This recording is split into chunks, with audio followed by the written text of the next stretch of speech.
Hello everyone, welcome to another interview live from ITC Dear Europe. We're here in Barcelona and I am joined by Paul Templar, who's the CEO of VIPR Solutions. Lovely to have you here. How are you doing? Great to be here. Great, thank you. Well, we'll be passing the mic around a little bit better than that in the future. What we're going to do first is, why don't you just give me a quick introduction to yourself and to VIPR as well. Yeah, no problem. Hi, I'm Paul Templar, CEO of VIPR. Been with the business since 2009. So we're a business that focuses on the delegated underwriting market, predominantly the data that's generated within delegated underwriting and the analytics that sit over the top of that. We started off working in the Lloyd's of London market. We've got about 40% of that market as customers. We're now very much an international business with customers in North America and across Europe as well. Fantastic stuff. So let's kick off without any further ado. So you mentioned a lot of work in that delegated underwriting space. I mean, to put it bluntly, what's wrong with delegated underwriting at the moment? That's a great question. So look, delegated isn't broken, but it's probably inefficient is a great word to describe it. So delegated underwriting is where an insurer is allowed in a third party to underwrite and manage risks on their behalf.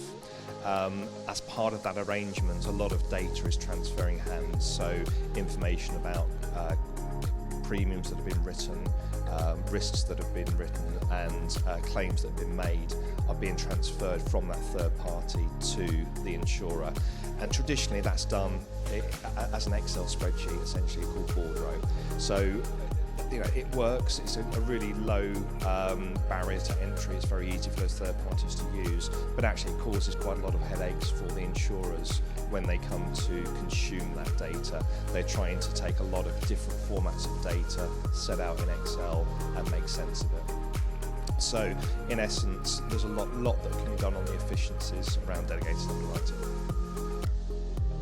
And I mean, obviously there's that internal operations piece that's hugely important. Any company probably older than about 3 years old will have some form of silo or inefficiency in process.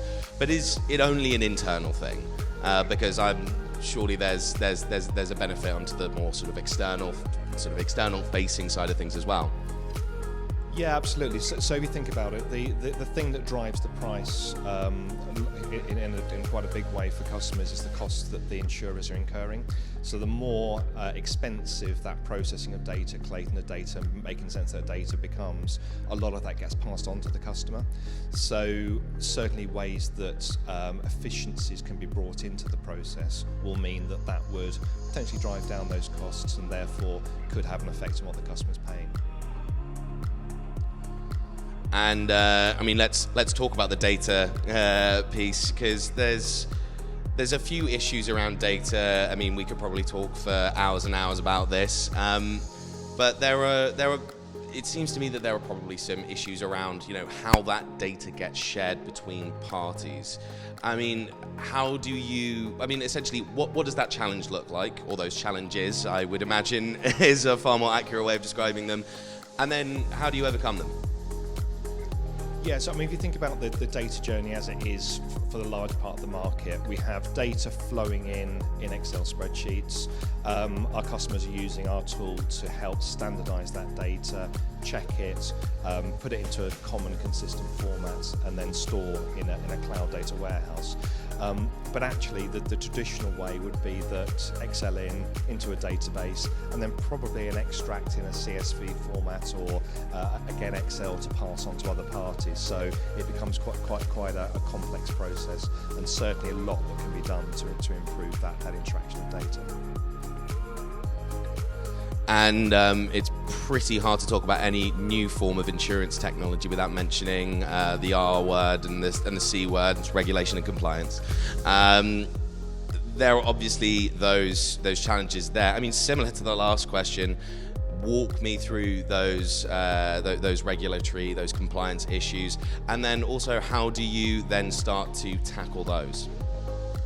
Sure. So back when we started in the early 2000s, Solvency II was a big thing, and that was coming into the market at the time, and the need to understand your data was there. So certainly from that sort of regulatory point of view, gathering the data in a sensible way, standardising it so you can actually interrogate it, really, really important.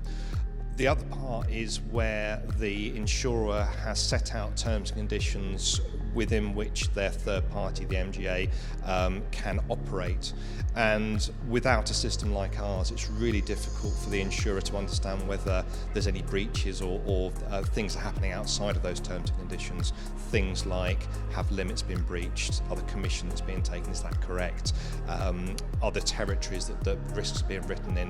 What has been agreed? So all of that sort of comes within that same sort of bucket, which is making sure things are being done in connection with the terms and conditions.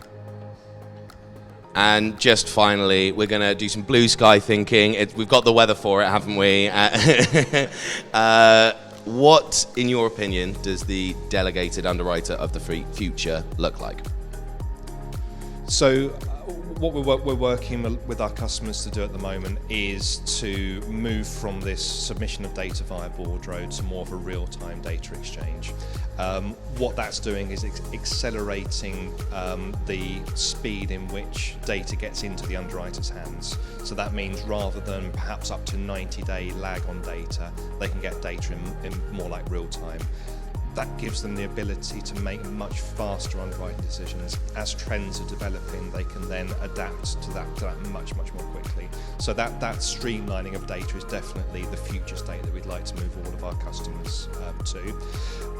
The analytical piece, that's really big. So we want to make sure that the data that's being collated as a result of this exercise is good, is high quality, is trustworthy, and we can give a really sensible suite of reports and analytics that sits over the top of that data so that the underwriters can very quickly understand the data and again make some key underwriting decisions off the back of it with a view to helping them improve their underwriting results.